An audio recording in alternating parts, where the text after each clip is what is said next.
How do we measure if an online ad is actually driving leasing? How do we know if it's getting leases signed? How do we know if it's working? Well, I'm gonna cover 6 numbers that you need to watch in every advertising campaign in this video.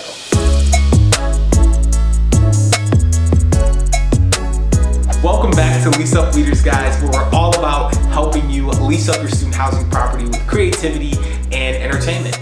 So today we're gonna be talking about numbers, man. The big stuff, the investments, the how do you know if it's working stuff.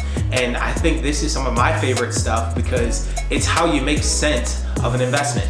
And as people in properties and assets and talking about cash on cash returns, talking about ROI, talking about cap rate, talking about all these different things, advertising is the same way, but often we don't treat it as such. It's like a gamble. It's what we call the spray and pray. Let's just hit everything and hopefully we fill up. And with what's everything that's happening right now, people really need to be educated on how to make good decisions in their online ads. And I think there's some people who aren't delivering the right numbers that you really need to see. And I want you to be educated on, hey, this number doesn't make sense, or hey, this number is too low, this click rate is too high, or this should be better.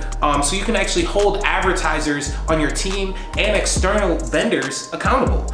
So this is the numbers that we pay attention to, and this is just from learning.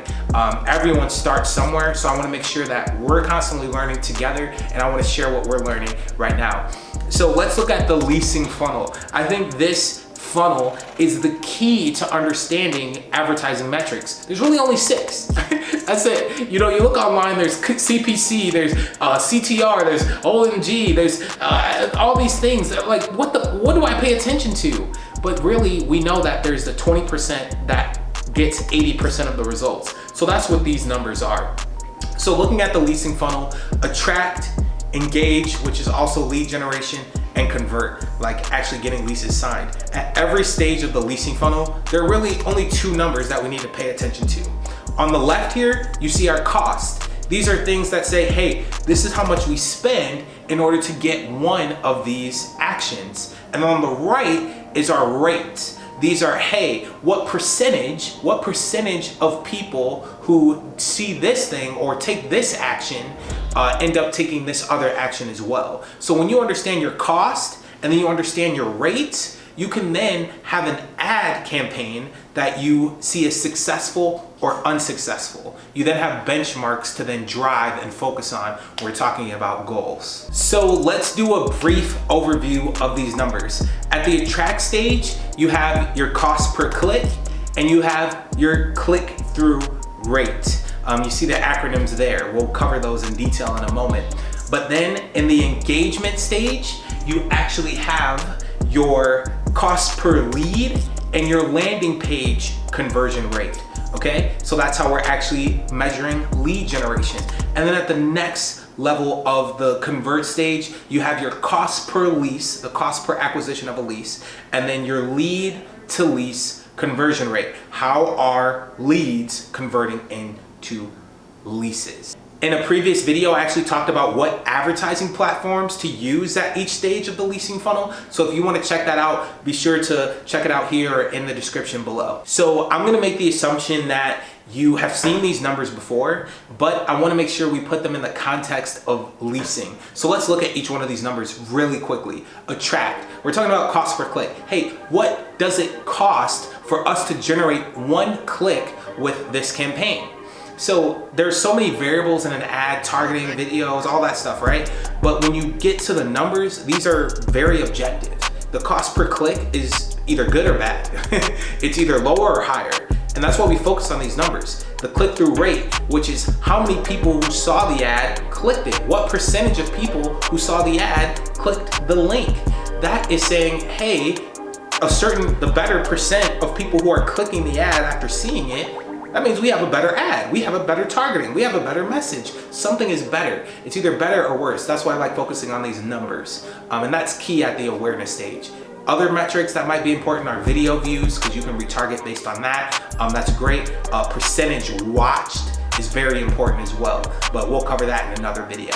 So let's go down to the engagement stage. So at the engagement stage, this is talking about lead generation. We're talking about our cost per lead. And then we're also talking about our landing page conversion rate. So these are two metrics I think a lot of people are leaving under the table. A lot of times they're saying cost per conversion, but it's like, okay, what is a conversion? Is that a website visit? Is that a apply? Is that a maintenance form? Are we tracking people who are actually interested in the property, or are these people we're just tracking from Google Analytics who just came on our website?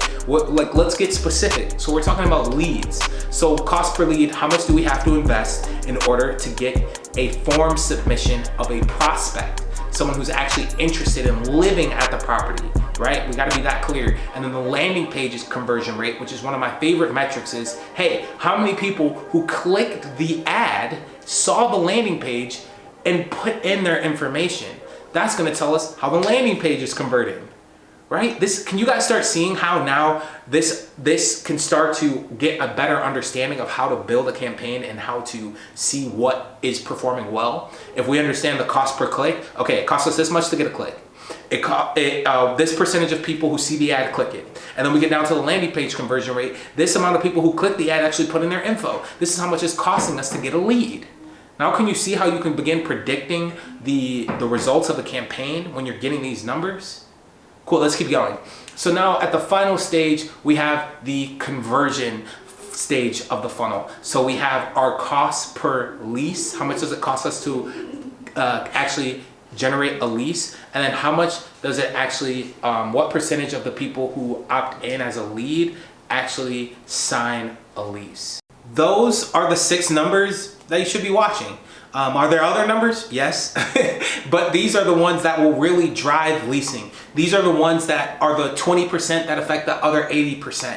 And I just want you to be educated, whether you're working with Resident Reach or a different vendor, or you have an in-house people running your ads. You need to be educated on what's working and what's not, no matter what investment you're making. I invest in advertising like it's a property or a different asset that you're looking at, right? So I hope this is helpful. Throw a comment below if it was helpful. The number one metric that we didn't cover in here is how much do you spend? And we're gonna cover that in our next session. So be on the lookout for that. I hope you're staying healthy. We're here to support you guys with how to reach students now and beyond. So if you wanna actually get the slides that you saw here, there's a link in the description below or in the comments below. Click that link, put in your email, tell us where to send the PDF slideshow, put it in your Dropbox or something, get use out of it, reference back to it, and just keep going, keep learning, and we'll plan on seeing you guys next time. See you soon.